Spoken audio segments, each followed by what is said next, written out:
मेरा नाम पूजा है और मैं एक अस्पताल में काम करती हूँ और उस अस्पताल में राहुल भी अपनी दादी की आंखें बनवाने के लिए आया था। और उसके बाद फिर मैं राहुल को उस दादी को डॉक्टर के पास ले करके गई और फिर डॉक्टर से बातचीत हुई और फिर राहुल की दादी की आंखों का ऑपरेशन हुआ। और फिर कुछ दिन के लिए राहुल और उसकी दादी को अस्पताल में रुकना पड़ा और साथ में राहुल को भी रुकना पड़ा। और मेरी ड्यूटी राहुल की दादी के पास ही लगी थी, तो उनकी देखभाल, उन्हें दवाई पानी देने के लिए और सुबह शाम उनकी आंखों की चेकअप के लिए भी।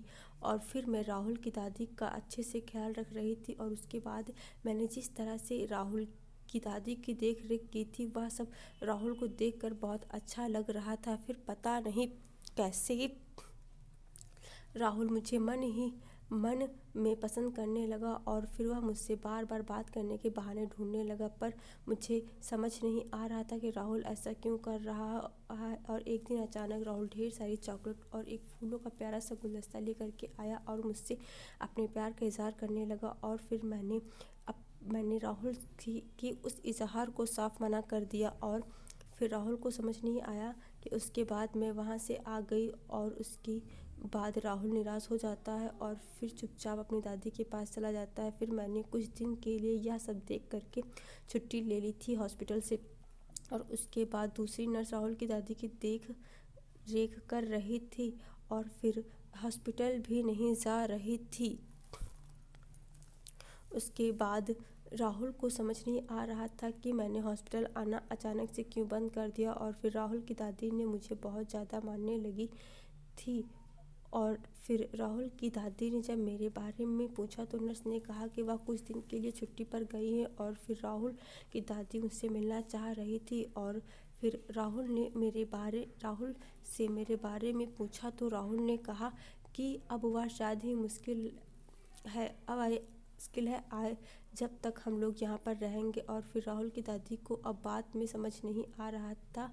और फिर उसके एक हफ्ते के बाद राहुल की दादी और फिर तब दोनों ही घर वापस आते हैं। और फिर राहुल एक दिन अपनी दादी की दवाइयाँ लेने के लिए मार्केट जा रहा था और फिर उसे रास्ते में जब मैं मिलती हूँ और फिर वह अचानक से मेरे सामने आकर के मुझसे वजह पूछने लगा कि मैंने आखिर किस लिए मना किया था, किस चीज़ की कमी थी है उसमें, वह उसकी कमियां बताएं ताकि वह सुधार कर सके।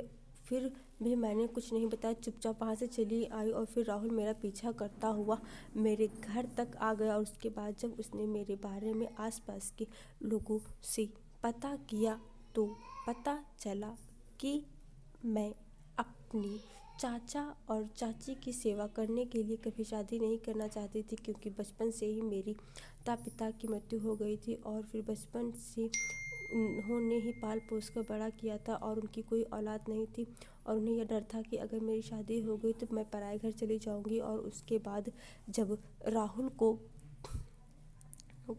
यह सारी बात पता चली तो फिर राहुल अपनी दादी के साथ आ करके मेरे घर शादी का रिश्ता लाया। और फिर यह वादा किया कि शादी के बाद राहुल और उसकी दादी, मैं और मेरे चाचा चाची सब लोग साथ मिलकर रहेंगे। फिर खुशी खुशी से दोनों की शादी होती है और उसके बाद फिर हम सब लोग साथ में मिल कर के रहने लगते हैं। आशा करती हूँ कि यह छोटी सी कहानी ज़रूर पसंद आई होगी। और मेरे चैनल पर नए हैं तो प्लीज़ चैनल को ज़रूर सब्सक्राइब कर दीजिएगा और वीडियो को भी लाइक कर दीजिएगा। और आप लोग ऐसे ही अपना प्यार और सपोर्ट मेरे चैनल के साथ बनाए रखें ताकि मैं और अच्छी से अच्छी कहानी आप लोगों के लिए लाती रहूं। और हम लोग बहुत जल्द मिलेंगे अपने इसी चैनल पर एक नई कहानी के साथ। तब तक के लिए बाय बाय, टेक केयर, धन्यवाद, बहुत बहुत शुक्रिया।